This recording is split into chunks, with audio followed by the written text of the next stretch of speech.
உன்னை நான் அன்னைக்கு பார்த்தப்பவே உன் மேல எனக்கு நான் எவ்வளோ சொல்றேன் சார், எனக்கு இந்த மாதிரி பழக்கம் இல்லை சார், எனக்கு பயமா இருக்கு. வீட்டில் யாருன்னா இருக்காங்களா? யாருமே இல்லைல்ல. நைட்டு வரட்டா நான்?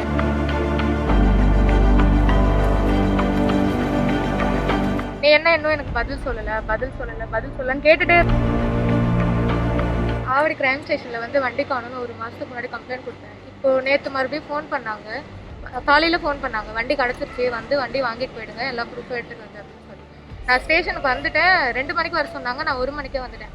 கொஞ்சம் வெயிட் பண்ணுமா, நான் சாப்பிட்றதுக்கு வந்திருக்கேன் அப்படின்னு சொன்னதுனால நான் வெயிட் பண்ணிட்டு இருந்தேன். அங்கே வந்தார், அவர் எங்கே இருக்குன்னு கேட்டுட்டு வந்ததுக்கப்புறம், இல்லை இந்த மாதிரி செலவாகும், இவ்வளோ தூரம் வண்டி உனக்காக தான் கஷ்டப்பட்டு தேடி கண்டுபிடிச்சிருக்கோம், ஒரு 15,000 ரூபாய் கேட்குறாங்க அப்படின்னாங்க.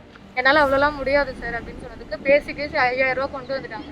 இன்னைக்கு நான் 2,000 ரூபா பே பண்ணி சசிகுமார், நான் இன்னைக்கு 2,000 ரூபா பே பண்ணிடுறேன், நாளைக்கு வந்து ஒரு 3,000 அந்த மாதிரி கொடுத்துட்றேன் சார் அப்படின்னதுக்கு, இங்கே வேண்டாம் ஒரு இடத்துல போய் வாங்கிக்கிறேன்னு சொல்லிட்டு ஒரு இடத்துக்கு கூட்டிகிட்டு போனார்.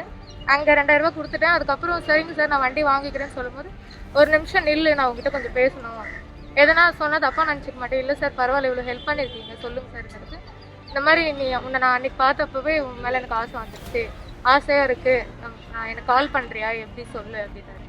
சார் நான் கால் பண்ணுறேன் சார், வண்டி நீங்கள் தேடி கண்டுபிடிச்சிருக்கீங்க, அதுக்காக தான் வந்திருக்கேன், நான் ஸ்டேஷன் வாங்க போய் பேசிக்கலான்ட்டு ஸ்டேஷன் கூப்பிட்டு வந்துட்டேன். கம்ப்ளைண்ட் அது நான் ஓகே எல்லாம் முடிஞ்சிருச்சுன்னு எழுதிட்டு இருக்கும் போதெல்லாம் நீ என்ன இன்னும் எனக்கு பதில் சொல்லலன்னு கேட்டுகிட்டே இருந்தார்.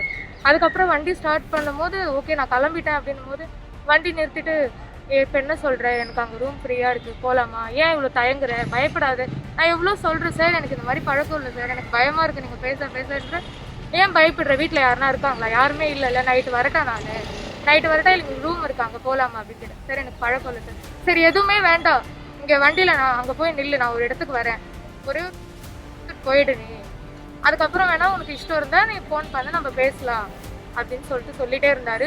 சரி நான் அது வரைக்கும் நான் வேணாம்னு சொல்லிட்டு இருந்தேன். ஒரு இடத்துல வெயிட் பண்ணேன்னாரு. சரி இதுக்கு மேலே விட வேணாம்னு சொல்லிட்டு எங்கள் அண்ணன் கூடவே தான் இருந்தான், ஆனால் யாரும் தெரியாத மாதிரி இருந்தான். அங்கே வர வச்சு நான் அது ஓகேவே பண்ணல.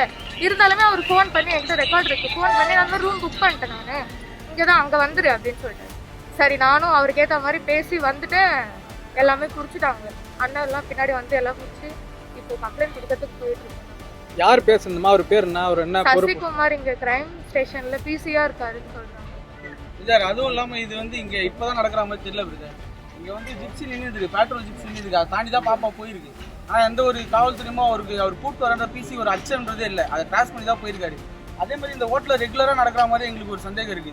ஒரு 3 மாசம் ஃபுட்டேஜ் நீங்க எடுத்தோ இல்லை ஒரு 3 months ஃபுட்டேஜ் எடுத்து இல்லை ஒரு 15 days ஃபுட்டேஜ் எடுத்து நீங்க செக் பண்ணி பார்த்துட்டு எங்களுக்கு நல்ல முடிவு கிடைக்கணும். என் பாப்பா இன்னைக்கு நான் காப்பாற்றிட்டேன், மற்றவங்க எல்லாரையும் என்னால் காப்பாற்ற முடியுமா? சூழ்நிலைக்கு ஏற்ற மாதிரி எல்லாருமே மாறிடுவாங்க, யாரையும் நம்ம தப்பு சொல்ல முடியாது. என் பாப்பாவை நான் காப்பாற்றிட்டேன், எல்லாருக்குமே இது ஒரு நியாயம் வேணும். காவல்துறை தான் நம்ம நம்புறோம், இந்த காவல்துறையே இப்படி தான் பண்ணுது. நீங்கள் தான் மீடியா நண்பர்கள் தான் தக்க நடவடிக்கை எடுக்கணும். இது காவல்துறை என்ன பதில் சொல்லணும்னு தெரியல.